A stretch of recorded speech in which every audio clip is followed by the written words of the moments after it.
मेरे लिए बड़े सौभाग्य की बात है और मेरे लिए बड़ा यादगार रहेगा कल की रात। उस मकान जहाँ आप रुके नांगल तो नहीं हुआ लेकिन आपने उसका नांगल कर दिया। खाना जो था साग भी था, सरसों के छोंक वाली मिर्च की सब्जी भी थी। वो खानी कम थी लेकिन मैं एक पाव अकेला खा गया। तो और मालपुआ बनाए इन्होंने। तो जिस परिवार से मैं आता हूँ, हम लोगों का मेरे पिताजी और दादाजी बहुत छोटे सीमित आर्थिक दायरे से निकले हैं और हम लोगों का संबंध लगातार बना रहा। और मेरे परिवार ने, खासकर मेरे स्वर्गीय पिताजी ने, हमेशा ये रखा कि आप जीवन में कुछ भी बन जाओ लेकिन जड़ों को नहीं भूलना चाहिए। अरे सर, जबलपुरा में आपने जो है रात्रि विश्राम किया है, कैसा लगा, कैसा अनुभव एक बार फिर से गांव की जनता के बीच में? एक बहुत लंबा पुराना प्लान नहीं था लेकिन आज कल दिन के जब दौरे ख़त्म हुए तो यहाँ पर हमारे साथी हैं रतन बैरवा जी, उन्होंने आमंत्रित किया। अपना घर मेरे लिए खोला, अपना आंगन अपनी मेरे लिए खोला। इनके परिवारजनों ने अच्छा खाना हमको बना के खिलाया और एक अच्छे माहौल में साथियों के साथ यहाँ पर रहने का मौका मिला। मेरे लिए बड़े सौभाग्य की बात है और मेरे लिए बड़ा यादगार रहेगा कल की रात। उस मकान जहाँ आप रुके नांगल तो नहीं हुआ लेकिन आपने उसका नांगल कर दिया। खाना जो था हाँ, रात्रि में जो खाना खाया उसमें क्या था राजस्थानी? घर का बनाया इन्होंने तो मैं तो बल्कि ज़्यादा खा गया। अब उन्होंने साग भी था, सरसों के छोंक वाली मिर्च की सब्जी भी थी। वो खानी कम थी लेकिन मैं एक पाव अकेला खा गया। तो और मालपुआ बनाए इन्होंने, तो बड़े प्यार से खाना बना के खिलाया। और मुझे लगता है कि ये एक आत्मीयता का परिचय है और मैं इनका बहुत आभारी हूँ। पायलट साहब, स्वर्गीय पायलट साहब से आपने सियासत और पारिवारिक जिंदगी के साथ जो है आम जिंदगी में क्या क्या सीखा है ये? पब्लिक लाइफ में सत्ता विपक्ष हार जीत होती रहती है लेकिन अगर आप अ, जनता के बीच में रहते हैं, उनसे जुड़ाव रखते हैं तो उसकी उसका अलग महत्व होता है। और मुझे लगता है कि लंबा जिन लोगों को पब्लिक लाइफ में रहना है, अपनी जड़ें मजबूत रखनी है, उन लोगों को जुड़ाव रखना चाहिए।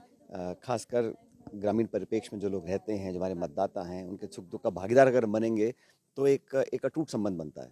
आत्मीयता की जगह कटुता ने जगह बना ली कहीं की सियासत में, बोल बिगड़ उसका रहे मुझे हैं। बहुत दुख है। देश प्रदेश में बहुत से ऐसे लोग हैं, लगभग सभी दलों में, जो भाषा को नियंत्रित नहीं रखते हैं। और विरोध हो सकता है, वैचारिक होता है, राजनीतिक होता है, लेकिन कड़वे बोल बोल कर सिर्फ छपने के लिए या उकसाने के लिए अगर कोई बातें बोली जाती हैं तो उसको मैं समझता हूँ समाज के लिए एक अच्छी बात नहीं है। और पब्लिक लाइफ में, राजनीति में हमको सब देखते हैं तो हमारा आचरण, हमारी भाषा, हमारी कार्यप्रणाली ये ऐसी होनी चाहिए जिस पे हम लोगों को गर्व हो।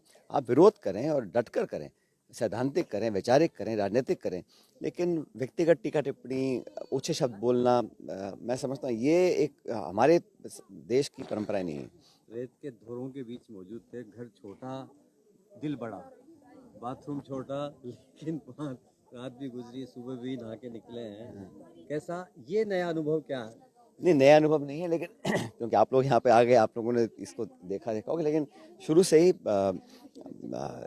जिस परिवार से मैं आता हूँ, हम लोगों का मेरे पिताजी और दादाजी बहुत छोटे सीमित आर्थिक दायरे से निकले हैं और हम लोगों का संबंध लगातार बना रहा। और मेरे परिवार ने, खासकर मेरे स्वर्गीय पिताजी ने, हमेशा ये रखा कि आप जीवन में कुछ भी बन जाओ लेकिन जड़ों को नहीं भूलना चाहिए, लोगों के साथ एक संबंध बना के रखना चाहिए।